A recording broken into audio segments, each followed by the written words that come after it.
여러분 안녕하십니까? 코로나19 KBS 통합뉴스룸 5시 뉴스입니다. 이번 수해 규모가 커지면서 당정청이 함께 모여 재난지원금을 지금의 2배로 올리기로 결정했습니다. 최근 정치권에서 나왔던 4차 추경에 대해선 지금 재원으로도 가능하다며 추후에 판단하기로 했습니다. 김지숙 기자의 보도입니다. 더불어민주당과 정부, 청와대가 지난 25년 동안 그대로였던 재난지원금을 올리기로 했습니다. 재난으로 사망했을 때 지원금은 기존 1,000만 원에서 2,000만 원으로, 침수 피해를 입었을 땐 100만 원에서 200만 원으로 올리기로 했습니다. 다른 피해에 대해서도 재난지원금을 올려 지급하기로 했습니다. 특별재난지역 선포를 위한 행정 절차를 간소화하자는 논의도 이뤄졌습니다. 최근 정치권에서 공감대가 형성됐던 수해 복구를 위한 4차 추경은 추후에 판단하기로 했습니다. 중앙정부 예비비 등 재정 여력이 충분하다는 겁니다. 또 다른 피해가 없을 거라고 판단할 수도 없는 상황이고 이렇기 때문에 지금 결론 내리는 것은 섣부르지만 현재로서는 이 예비비가 소모되지 않을 걸로 예측하고 있다는 것입니다. 현재 중앙정부가 쓸 수 있는 재난지원 예산은 모두 2조 8천억 원 수준인데 여기에 지방정부가 갖고 있는 예비비와 재난관리기금을 합치면 가용자원이 6조 원 이상 될 걸로 정부는 추산하고 있습니다. 이를 모두 이번 수해 복구에 사용할 수는 없지만 재난지원금 인상분을 고려해도 현재로선 충분하다는 판단입니다. 앞서 정세균 국무총리도 가용수단을 모두 동원하겠다고 밝혔습니다. 신속한 피해 복구를 위해 예비비와 재난재해기금 등 모든 가용한 재정수단을 동원하여 총력 대응하겠습니다. 다만 앞으로 태풍 피해 등이 추가로 발생해 재원이 부족해질 수 있는 만큼 추경 논의를 완전히 닫아놓지는 않았습니다. KBS 뉴스 김지숙입니다. 문재인 대통령은 집중호우 피해 지역을 특별재난지역으로 지정하는 것과 관련해 시군 단위로 여건이 안 되면 읍면동 단위로 세부적으로 지정하는 방안을 검토하라고 지시했습니다. 문 대통령은 오늘 수해 지역 복구 상황을 점검하기 위해 현장으로 이동하는 KTX 열차 내 회의실에서 복구 지원 계획 등을 보고받은 뒤 이같이 말했다고 청와대가 전했습니다. 문 대통령은 또 특별재난지역 지정이 신속히 이루어질 수 있도록 최선을 다할 것도 지시했습니다. 이 정부가 집값 과열 양상을 보이는 수도권과 세종 지역에 대한 점검을 보다 강화하겠다고 밝혔습니다. 고가 주택의 이상 거래 등을 확인하고 실거래 조사 결과를 국세청 등에 통보할 계획입니다. 김수영 기자의 보도입니다. 정부가 집값 과열 양상을 보이는 수도권과 세종에 대해 경찰청과 국세청 점검 역량을 강화해 면밀히 들여다보기로 했습니다. 홍남기 부총리는 오늘 정부 서울청사에서 두 번째 부동산 시장 점검 관계 장관 회의를 열고 부동산 시장을 교란하는 세부 유형별 대응 방안을 논의했습니다. 홍 부총리는 우선 지난 6월부터 시작된 수도권 주요 과열 지역에 대한 기획조사에서 이상 거래가 다소 확인됨에 따라 소명자료 요청 등 조사의 속도를 낼 계획이라고 밝혔습니다. 그러면서 올해 초 신고분에 대한 고가주택 실거래 조사 결과를 이달 중에 발표하고 국세청에 통보할 계획이라고 덧붙였습니다. 아울러 온라인 플랫폼 교란 행위에 대해 올해 2월 개정된 공인중개사법에 따라 특별 점검을 진행하고 있으며 의심 사례에 대해서는 형사 입건 등의 조처를 할 계획이라고 전했습니다. 오늘 회의에서는 부동산 수급 대책 후속 조치 진행 상황도 점검했습니다. 홍 부총리는 공공참여형 고밀 재건축을 신청한 조합에 다양한 지원을 쏟아부어 다음 달 안에 선도 사업지를 발굴하겠다고 밝혔습니다. 공공재개발의 경우에는 신규 지정 사전 절차를 18개월에서 6개월로 단축하고 사업 시행 인가 절차를 간소화하기로 했습니다. 또 서울지방조달청 부지 등 개별 부지에 대해서는 부지별 개발 계획을 세밀하게 작성해 관리할 방침이라고 설명했습니다. KBS 뉴스 김수영입니다. 코로나19 확산 이후 고용시장의 어려움이 지속되고 있습니다. 통계청이 발표한 7월 고용 동향을 보면 지난달 취업자 수는 2,710만 6천 명으로 1년 전보다 27만 7천 명 감소했고 실업자 수는 4만 1천 명이 늘어난 113만 8천 명, 실업률은 4%로 나타났습니다. 7월 기준 실업자 수는 통계 작성을 시작한 1999년 이후 실업률은 2000년 이후 가장 높은 수준입니다. 이틀 전 비서실 수석 3명을 교체한 문재인 대통령이 오늘은 국민소통수석비서관과 사회수석비서관에 대한 추가 인사를 단행했습니다. 이 청와대는 두 신임 수석이 주택을 처분 중이라며 사실상 1주택자라고 밝혔습니다. 홍성희 기자의 보도입니다. 문재인 대통령은 오늘 신임 국민소통수석의 정만호 전 강원도 경제부지사, 사회수석의 윤창열 국무조정실 국정운영실장을 각각 내정했습니다. 두 수석 비서관은 내일 임명될 예정입니다. 정만호 신임 국민소통수석은 언론인 출신으로 노무현 정부 청와대에서 정책상황비서관 등을 지냈습니다. 2012년과 2017년 대선 때 모두 문 대통령 후보 캠프에 있었습니다. 2010년 7.28 국회의원 재보선, 그리고 올해 21대 총선에 강원도에서 도전했다가 낙선하기도 했습니다. 정치, 경제 등 각 분야에 대한 이해도가 높고 대내외 소통 역량이 뛰어나다는 평가를 받고 있습니다. 윤창열 신임 사회수석은 행정고시 출신의 관료로 30년 가까이 국무총리실과 국무조정실에서 일했으며 국정운영실장과 사회조정실장 등 요직을 거쳤습니다. 균형 잡힌 시각으로 복지와 교육, 문화, 환경 등 사회 분야 정책 기획과 조정에 탁월하다는 평가를 받는다고 청와대는 밝혔습니다. 두 신임 수석 비서관은 원래 2주택자였으나 현재 한 채는 매매 계약을 체결해 처분 중에 있다고 청와대 관계자는 설명했습니다. 이번 인사로 지난 7일 사의를 표명한 고위 참모 가운데 노영민 비서실장과 김회숙 인사수석을 제외한 4명이 교체됐습니다. 추가 인사 가능성에 대해 청와대 관계자는 대통령 인사권 사항으로 답변이 곤란하다고 밝혔습니다. KBS 뉴스 홍성입니다. 전남 목포 지역에서 비공개 정보를 바탕으로 차명으로 부동산을 매입한 의혹이 제기된 손혜원 전 의원에게 징역 1년 6개월의 실형이 선고됐습니다. 법원은 방어권 보장 차원에서 법정 구속은 하지 않았는데요. 손 전 의원 측은 곧바로 항소하겠다고 밝혔습니다. 공민경 기자입니다. 서울 남부지법 형사사부는 부패방지법과 부동산 실명법 위반 혐의로 기소된 손혜원 전 의원에게 징역 1년 6개월의 실형을 선고했습니다. 함께 기소된 손 전 의원의 보좌관에게는 징역 1년을, 부동산 중개인에게는 징역 10개월의 집행유예 2년을 각각 선고했습니다.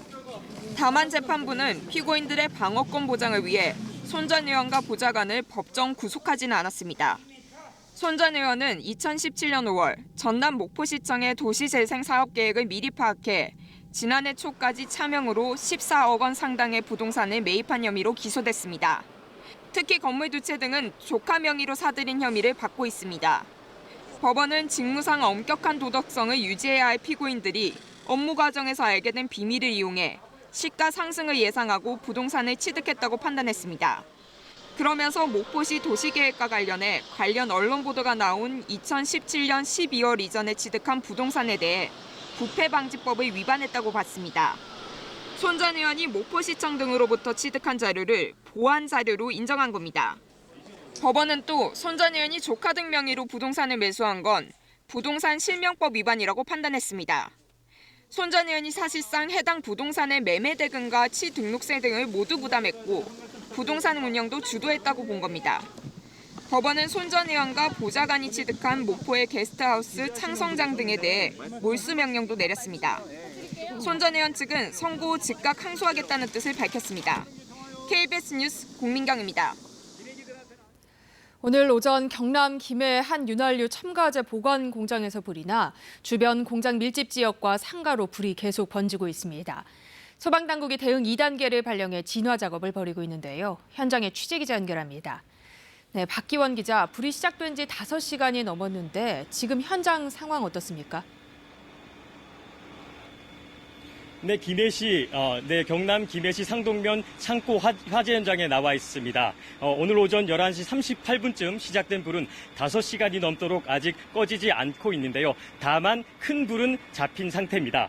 제 뒤편에는 시커먼 연기가 아직까지 피어오르는 모습을 볼 수 있는데요. 조금 전까지만 해도 화재 현장에서는 뻥뻥하는 드럼통 터지는 소리가 몇 번에 한 번씩 났습니다. 불이 난 창고에는 200리터짜리 윤활유 첨가제 드럼통 400여 개가 보관돼 있었습니다. 샌드위치 패널로 된 1층짜리 창고 건물 4동이 모두 불에 탔고 지금은 주변 타이어 판매점과 택배업체, 공장, 식당 등 6곳으로 번질 우려도 있는 상황입니다. 화재 현장에서 왕복 2차로를 도로를 넘어서면 주택 예닐급체가 있어 화재가 확대될지 우려가 큰 상황입니다. 이 불로 공장 관계자 한 명이 두 팔에 1도 화상을 입었고 소방대원 등이 탈진해 병원으로 옮겨졌습니다. 인근 주민과 공장 노동자 수십 명은 대피했습니다. 소방당국은 열기가 매우 뜨겁고 폭발 우려가 커 확산을 방지하는 데 주력하고 있습니다. 소방당국은 대응 2단계를 발령해 소방차 55대와 소방관 320명을 동원했습니다. 소방 헬기도 조금 전 이륙해 진화 작업을 벌이고 있습니다. 김해시와 소방당국은 차량은 다른 길로 돌아갈 것을 당부했고 이곳을 거치는 시내버스 3개 노선도 우회 운행하고 있습니다. 소방당국은 진화 작업이 최소한 오늘 밤까지 이어질 것으로 보고 있습니다. 지금까지 경남 김해 창고 화재 현장에서 KBS 뉴스 박기원입니다. 교무부장이던 아버지가 빼돌린 답안을 미리 보고 시험을 치른 혐의로 기소된 숙명여고 쌍둥이가 1심에서 유죄를 선고받았습니다. 단 재판부는 미성년자이고 아버지가 복역 중인 점을 감안해 집행유예를 선고한다고 밝혔습니다. 박진수 기자입니다. 아버지에 이어 쌍둥이 자매에게도 유죄 판결이 나왔습니다. 서울중앙지법 형사 12단독 송승은 부장판사는 업무방해 혐의로 기소된 현모양 등 쌍둥이 자매에게 각각 징역 1년 6개월에 집행유예 3년을 선고했습니다. 지난 3월 대법원에서 학교 교무부장이었던 아버지의 형이 확정된 지 5개월여 만입니다. 재판부는 유죄가 확정된 쌍둥이 자매의 아버지 사건에서 인정된 증거와 사실 판단을 그대로 받아들였습니다. 먼저 성적 급상승 사례가 존재하긴 하지만 이례적 결과라고 봐야 하고 내신과 모의고사 성적 차이가 지나치게 많이 난다는 점, 학원에서 보인 실력과 차이가 있다는 점 등을 충분히 인정할 수 있다고 설명했습니다. 또 시험지에 적힌 정답은 미리 암기한 답을 잊지 않기 위해 적었다고 보는 게 합리적이라고 판단했습니다. 재판부는 범행이 학생들 간 공정한 경쟁의 기회를 박탈하고 공교육에 대한 국민 다수의 신뢰를 무너뜨려 죄질이 좋지 않다고 지적했습니다. 그러나 미성년자이고 이미 아버지가 복역 중인 점을 감안해 집행유예를 선고한다고 했습니다. 숙명여고 학생이었던 자매는 1학년 2학기 중간고사부터 2학년 1학기 기말고사까지 모두 4차례의 교내 정기고사에서 아버지가 반출한 전 과목 시험의 정답을 받아 시험에 응시해 학교 성적평가 업무를 방해한 혐의로 재판에 넘겨졌습니다. 또 1학년 1학기 기말고사에서 체육 과목의 필기시험 답안을 미리 받아 부정하게 시험을 본 혐의도 받습니다. 쌍둥이는 실제로 성적이 올랐을 뿐이라며 혐의를 부인해왔습니다. KBS 뉴스 박진수입니다. 코로나19 신규 확진자가 다시 50명대로 올라선 가운데 부산에서는 평생교육시설의 집단 감염으로 한꺼번에 14명의 확진자가 나왔습니다. 오늘 오후 기숙학교 고등학생 1명도 추가 확진됐는데요. 취재기자 연결합니다. 네, 이희슬 기자, 방금 확진된 고등학생 소식부터 전해주시죠. 네, 조금 전 한 명의 추가 확진자가 나왔습니다. 10대 고등학생인데요. 기존 확진자의 접촉자로 분류돼 있던 게 아니라 의심 증상이 있어서 검사를 받고 확진 판정을 받았습니다. 이 학생의 감염 경로는 아직 조사된 게 없는 상태여서 부산시가 동선을 파악하고 있습니다. 부산시는 특히 이 학생의 거주지가 부산 사하구라는 점을 확인하고 어제 10명의 관련 확진자가 나온 사하구 평생학습시설과 혹시 연관성이 있는지 집중적으로 조사하고 있습니다. 특히 이 학생이 다닌 학교가 기숙사 형태로 운영되고 있어서 교사와 학생 등 추가 접촉자를 파악하는 데 주력하고 있습니다. 이 학교는 전교 학생과 교직원을 포함해 모두 1,000명이 넘는 것으로 확인되는데요. 부산시 보건당국은 이들에 대한 검체 조사도 계속해서 진행할 예정입니다. 어제 한꺼번에 10명의 관련 확진자가 나온 평생학습시설과 관련해서는 다행히 접촉자 800여 명에 대한 전체 검사에서 모두 음성이 나왔습니다. 특히 원장이 확진 판정을 받은 부산의 어린이집 역시 원생과 교사, 학부모에 대한 조사에서 모두 음성 판정이 나왔습니다. 하지만 확진자 중 한 명이 지난 3일부터 거의 매일 다단계 업체를 방문한 것으로 확인돼 250여 명이 접촉자로 분류돼 현재 검체 조사가 진행 중입니다. 또 세부 동선이 아직 나오지 않은 확진자들이 다수 있어서 이들이 다닌 곳에서의 접촉자로 인한 지역 감염 가능성을 완전히 배제할 수 없습니다. 부산시는 부산 지역의 코로나19 위험도가 높아지는 것으로 보고 고위험 시설에 대한 방역 조치를 강화하기로 했습니다. 지금까지 부산시청에서 KBS 뉴스 이희슬입니다. 패스트푸드 업체 롯데리아의 직원 모임에서도 많은 확진자가 나왔습니다. 정부는 오는 19일부터 결혼식 뷔페 식당을 고위험 시설로 추가하는 등 방역 관리 강화 방안을 내놓았습니다. 안다영 기자의 보도입니다. 코로나19 신규 확진자가 하루 새 54명 늘었습니다. 신규 확진자 수가 50명을 넘어선 것은 17일 만입니다. 국내 발생이 35명으로 해외 유입 19명보다 많은데 국내 발생은 모두 수도권과 부산 지역에서 확인됐습니다. 특히 교회발 집단 감염이 남대문 시장 등으로 번진 수도권에선 이번엔 롯데리아 종사자 모임에서 확진자가 많이 나와 방역당국에 비상이 걸렸습니다. 현재까지 롯데리아 종사자 10명이 확진 판정을 받았습니다. 이들은 지난 6일 서울 광진구에 있는 롯데리아와 치킨집 등에서 모임을 했으며 이 자리에는 19명이 참석한 것으로 파악됐습니다. 고양시 반석교회 관련 확진자도 1명 추가돼 전체 확진자는 34명으로 늘었습니다. 신규 확진자는 남대문 시장 상인의 배우자로 확인돼 서울시는 남대문 시장에 선별 진료소를 설치해 검사를 진행하는 한편 확진 방문자들의 신용카드 사용 내역을 조회하고 있습니다. 김포시 교회 관련해서도 5명이 추가 확진돼 누적 확진자는 17명입니다. 또 용인시 대지고와 죽전고 관련 누적 확진자는 모두 5명으로 늘었습니다. 이런 가운데 정부는 결혼식장과 장례식장 등 경조사 시설에 대한 강화된 방역관리 방안을 내놨습니다. 경조시설 이용이 증가할 것으로 예상되는 추석 명절과 결혼 성수기에 대비해서 방역 수칙을 선제적으로 보완 추진키로 하였습니다. 우선 오는 19일 오후 6시부터 결혼식장 뷔페가 고위험시설로 추가 지정됩니다. 이에 따라 결혼식장 뷔페는 QR코드를 활용한 전자출입 명부를 관리하고 시설 내 이용자 간 2m 거리를 유지해야 합니다. 이를 어길 경우 300만 원 이하의 벌금이 부과되고 집합금지 조치가 시행될 수 있습니다. 장례식장에서는 장례식장 책임자가 유족과 계약 체결 전 협조 사항을 설명하고 서명을 받은 후 4주간 보관토록 하는 사전 설명 의무제가 도입됩니다.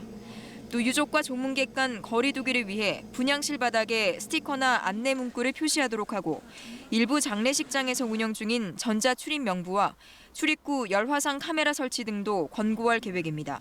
KBS 뉴스 안다영입니다.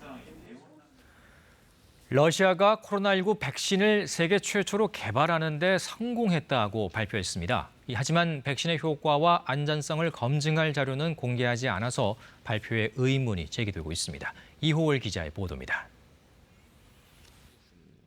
러시아 연구팀이 코로나19 백신 개발에 성공했다고 푸틴 대통령이 깜짝 발표를 했습니다. 모든 검증 절차를 통과했고 효과도 우수하다고 강조했습니다.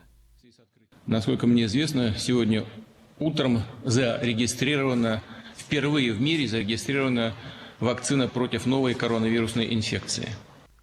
자신의 딸도 임상시험에 참여해 부작용이 없었다며 곧 백신 양산이 시작될 것이라고 말했습니다. 이 백신은 1957년 옛 소련이 인류 최초로 쏘아 올린 인공위성 이름을 따 스푸트니크 V로 명명됐습니다. 냉전 시대 우주 개발 경쟁처럼 전 세계 코로나 백신 개발 경쟁에서도 러시아가 가장 먼저 성공했음을 강조하려는 의도가 담긴 것으로 풀이됩니다. 그러나 임상 돌입 2달도 안 돼 백신 개발에 성공했다는 발표를 놓고 서방에선 의문을 제기하고 있습니다.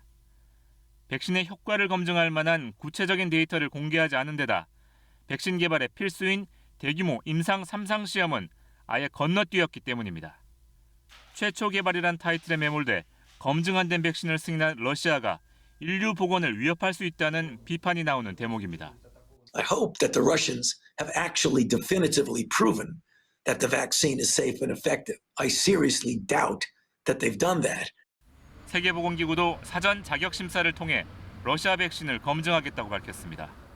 We are in a close contact with the Russian health authorities and discussions are ongoing with respect to possible WHO pre-qualification of the vaccine. 현재 전 세계에서 백신 후보 물질 20여 개가 임상 시험 중이지만 트럼프 미국 대통령 등의 주장처럼 올해한 개발은 사실상 어려운 것으로 전망되고 있습니다. KBS 뉴스 이호울입니다. 수도권에서도 코로나19 감염세가 다시 확산하고 있습니다. 이틀 새 경기도 용인의 고등학교 2곳에서 학생 5명이 잇따라 확진돼 등교 수업이 중단됐습니다. 김기흥 기자의 보도입니다. 지난 10일 1학년 학생 A군이 코로나19에 확진된 한 고등학교입니다. 교문이 굳게 닫힌 채 학생들의 모습은 보이질 않습니다. 같은 반 학생 한 명이 추가로 감염됐기 때문입니다. 추가 확진 학생이 옆반 학생들하고도 좀 접촉이 이루어졌다고 역학 담당자들이 판단을 해서 오늘 그 옆반 학생들도 추가로 검사를 받는다는 겁니다. 2km 떨어진 고등학교에서도 학생 3명이 확진 판정을 받았습니다. 이틀 새 이웃 고등학교 2곳에서 코로나19 확진자가 5명이나 잇따라 나온 겁니다. 친구 사이로 알려진 이들 5명은 지난 주말에 PC방과 영화관, 노래방 등에서 함께 시간을 보낸 것으로 알려졌습니다. 이들 가운데 4명은 지난 10일부터, 1명은 지난 7일부터 기침 등의 증상이 있었던 것으로 조사됐습니다. 방역당국은 역학조사를 하고 있지만 최초 감염자가 누구인지 단정하지 못하고 있습니다. 다음 주부터 여름방학에 들어가는 두 학교는 즉시 등교 수업을 중단하고 원격 수업으로 바꿨습니다. 한편 집단 감염이 발생한 경기 김포의 주님의 샘 장로교회와 관련해 5명이 추가로 확진돼 누적 확진자가 모두 17명으로 늘었습니다. 또 용인과 고양의 30대 직장인 2명이 잇따라 감염되는 등 수도권의 코로나19 감염이 다시 확산되고 있습니다. KBS 뉴스 김기흥입니다. 대한의사협회가 오는 14일 전국 의사 총파업을 예정대로 강행하겠다고 밝혔습니다. 의협은 오늘 보건복지부가 의료계의 요구사항을 수용하지 않을 것임을 분명히 함에 따라 보건복지부의 협의체 구성 제안을 거부하고 예고했던 대로 오는 14일 집단 휴진을 단행한다고 밝혔습니다. 다만 분만, 응급, 투석, 입원 환자의 중환자 담당의 필수 인력은 제외하기로 했습니다. 의협은 의과대학 정원학대와 공공의대 설립, 첩약급여화, 비대면 진료 육성 등 정부의 의료정책을 4대학 의료정책으로 규정하고 철회를 요구하고 있습니다. 오늘 춘천에서는 의암호 선박 사고로 희생된 경찰관 고 이종우 경감의 연결식이 열렸습니다. 갑작스러운 죽음 앞에 가족과 동료들은 비통한 마음으로 마지막 인사를 전했습니다. 이청초 기자입니다. 춘천 의암호 인공수초선 고정 작업 당시 구조 요청을 받고 출동했던 고 이종우 경위. 의암댐 수문으로 떠내려가는 고무보트를 구하기 위해 망설임 없이 배를 돌렸습니다. 하지만 배가 전복돼 강한 물살에 휩쓸리면서 실종 이틀 만에 싸늘한 주검으로 발견됐습니다. 동료의 품에 안겨 엄수된 고 이종우 경감의 연결식. 예고 없이 찾아온 이별에 유가족은 몸도 제대로 가누지 못하며 우열합니다.